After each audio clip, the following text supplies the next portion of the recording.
নমস্কার বন্ধুরা, আজ আমি নিয়ে এসেছি দুর্দান্ত স্বাদের পেঁয়াজকলির একটি রেসিপি, যেটা গরম গরম ভাতের সাথে খেতে দারুণ লাগে। আর বিশ্বাস করুন বন্ধুরা, এখনও অবধি যত পেঁয়াজকলির রেসিপি বানিয়েছি এটাই কিন্তু সব থেকে সেরা। আর এখন বাজারে প্রচুর পরিমাণে ফ্রেশ টাটকা টাটকা পেঁয়াজকলি পাওয়া যাচ্ছে, তাই অবশ্যই একদিন এইভাবে বানিয়ে দেখবেন। আর আমি গ্যারেন্টি দিয়ে বলছি, আপনার বাড়ির ছোট্ট থেকে বড় একদম সকলে হাসি মুখে তৃপ্তি করে চেটে পুটে খেয়ে নেবে। তো প্রথমেই আমি এখানে 1 আঁটি মতো পেঁয়াজকলি নিয়েছি। এবার পেঁয়াজকলিগুলোকে দেখুন এইরকম 1 আঙুল মতো লম্বা রেখে কেটে নিচ্ছে। আর কাটার আগে পেঁয়াজকলিগুলোকে কিন্তু খুব ভালোভাবে পরিষ্কার করে ধুয়ে নিয়েছি, আর কাটার পর কিন্তু আর ধোবো না। তো সমস্ত পেঁয়াজকলিগুলো কেটে নিয়ে এবার এগুলোকে একটা প্লেটের মধ্যে আমি উঠিয়ে রাখছি। পেঁয়াজকলিগুলো এক সাইডে রেখে দিয়ে এবার এখানে নিয়েছি 2টো আলু। আলুর খোসা ছাড়িয়ে নিয়েছি। তারপর আলুগুলোকে দেখুন এইরকম লম্বা ও পাতলা মতো করে কেটে নিচ্ছি। ঠিক পেঁয়াজকলির সাথে সামঞ্জস্য রেখে আলুগুলো কেটে নিয়েছি। এবার আলুগুলোকে ভালোভাবে ধুয়ে নেব। তো আলুগুলো এক সাইডে রেখে দিয়ে এবার আমি চলে যাব রান্নায়। তো গ্যাস অন করে কড়াই বসিয়ে দিয়ে দিয়েছি একদম ছোট চামচের 1 চামচ মতো সরষের তেল। তেলটাকে খুব ভালোভাবে গরম করে নিয়ে তারপর এখানে পেঁয়াজকলিগুলো দিয়ে দিলাম। পেঁয়াজকলিগুলো দিয়ে একটু নাড়াচাড়া করে মিশিয়ে নিয়ে তারপর এখানে একদম অল্প একটু লবণ দিয়ে দিচ্ছি। আর পেঁয়াজকলি তেলে দেওয়ার সাথে সাথেই কিন্তু খুব ছিটে আসে আর খুব সহজেই কিন্তু পুড়ে যায়। অল্প একটু লবণ দিয়ে দিলে পেঁয়াজকলিগুলো পুড়বে না আর রঙটা ঠিক সবুজ সুন্দর থাকবে। তো এবার একটা ঢাকনা দিয়ে লো ফ্লেমে জাস্ট 2 মিনিট মতো রান্না করে নিয়েছি। দেখুন পেঁয়াজকলিগুলো কিন্তু বেশ হালকা মতো ভাজা হয়ে গেছে, আর এইভাবে একটু ভেজে নিলে পেঁয়াজকলির রঙও যেমন সুন্দর থাকবে আর খেতেও কিন্তু তেমনই ভালো লাগবে। তো পেঁয়াজকলিগুলোকে তেল থেকে উঠিয়ে নিয়েছি। এবার ওই কড়াইয়ের মধ্যে আবারও দিয়ে দিলাম ছোট চামচের 2 চামচ মতো সরষের তেল। তেল গরম হয়ে আসলে এখানে কেটে ধুয়ে রাখা আলুগুলো দিয়ে দিলাম। আলুগুলো দিয়ে নাড়াচাড়া করে মিশিয়ে নিয়ে এবার একটা ঢাকনা দিয়ে আলুগুলোকে প্রায় 3-4 মিনিট মতো ভেজে নেব। তো ওদিকে আলুগুলো ভাজা হতে হতে এবার এইদিকে আমি একটা মশলা তৈরি করে নেব। তো নিয়েছি 1/2 চামচ সাদা বা হলুদ সর্ষে, 1/2 চামচ কালো সর্ষে আর 1 চামচ মতো সাদা তিল। এবার এই সর্ষে আর তিলটাকে জল দিয়ে আমি খুব সুন্দর করে মিহি করে বেটে নেব। আর আপনারা চাইলে কিন্তু মিক্সার গ্রাইন্ডারে করেও বেটে নিতে পারেন। তো দেখুন খুব সুন্দর করে একদম মিহি করে বেটে নিয়েছি। এবার এটাকে উঠিয়ে নিলাম। এবার এখানে নিয়ে নিচ্ছি পেঁয়াজ।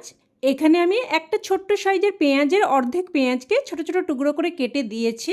আর নিয়েছি একটা শুকনো লঙ্কা। আর ঝালটা অবশ্যই আপনারা আপনাদের স্বাদ অনুযায়ী দিয়ে দেবেন, তবে এই পর্যায়ে কিন্তু পুরো ঝালটা পড়বে না। আপনারা পুরো রান্নাটা স্কিপ না করে দেখতে থাকুন, তাহলে কিন্তু বুঝতে পারবেন।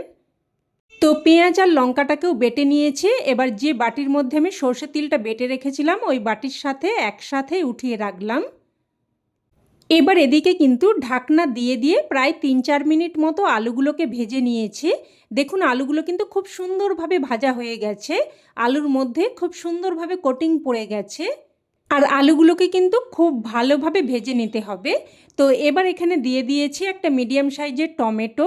এবার টমেটোটাকেও একটু নাড়াচাড়া করে ভেজে নেব।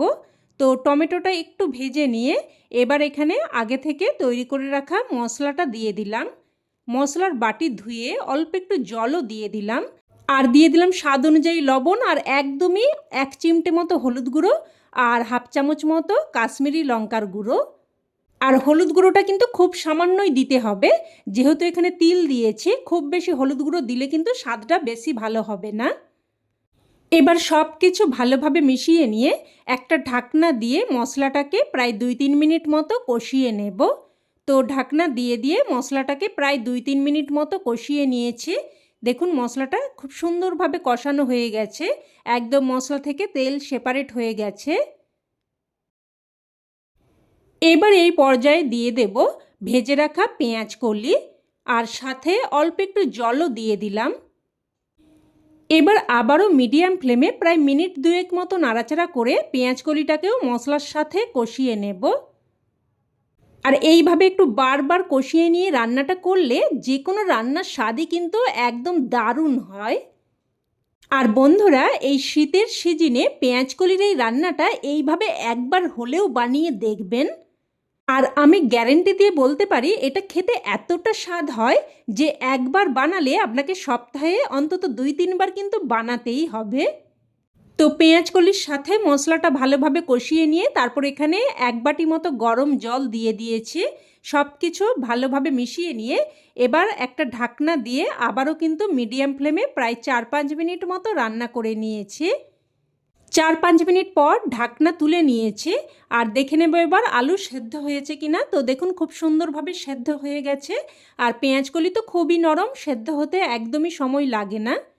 এবার সবশেষে এখানে একটা স্পেশাল সিক্রেট তড়কা দেব, যেটা এই রান্নার স্বাদে একদম অন্য মাত্রা এনে দেবে। তো অন্যদিকের গ্যাস ওভেনে ছোটো চামচে 2 চামচ মতো সর্ষের তেল গরম করে নিয়ে দিয়ে দিয়েছি 5-6 কোয়া মতো থেঁতো করা রসুন, 1/2 চামচ কালো জিরে, কয়েকটা চেরা কাঁচা লঙ্কা।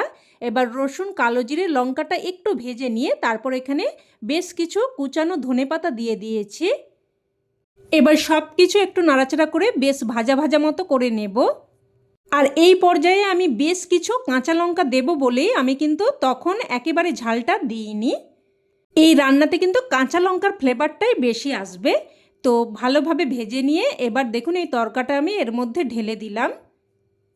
আর এই সময় এতটা সুন্দর একটা ফ্লেভার বেরিয়েছে যেটা কিন্তু আমি আপনাদের বলে বোঝাতে পারবো না। আপনারা যখন রান্নাটা করবেন এটা ফিল করতে পারবেন। তো তরকাটা ভালোভাবে মিশিয়ে নিয়ে এবার গ্যাসের ফ্লেম বন্ধ করে একটা ঢাকনা দিয়ে স্ট্যান্ডিং টাইমে রেখে দেব। আর স্ট্যান্ডিং টাইমে রেখে দিলে রান্না কিন্তু একদম তৈরি।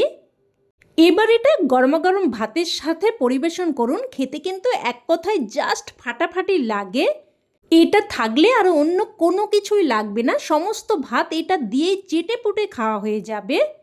তো রেসিপি কেমন লাগলো অবশ্যই কমেন্টে জানাবেন, আর ভালো লেগে থাকলে প্লিজ একটা লাইক দিয়ে দেবেন, আর চাইলে অন্যান্যদের সাথে শেয়ারও করতে পারেন যাতে করে এই দারুণ রেসিপিটা সকলের কাছে পৌঁছে যেতে পারে। আর চ্যানেলের নতুন বন্ধু হয়ে থাকলে চ্যানেলটিকে অবশ্যই করে সাবস্ক্রাইব করে নেবেন, পাশে থাকা বেল বাটনটি অন করে রাখবেন যাতে করে আমার সমস্ত রেসিপির আপডেট আপনার কাছে সবার আগে পৌঁছে যায়। তো আজ তাহলে এই অবধি, আবারও অন্য কোনো রেসিপিতে দেখা হবে। ততক্ষণে সকলে ভালো থাকবেন, সুস্থ থাকবেন, আর সকলকে অনেক অনেক ধন্যবাদ।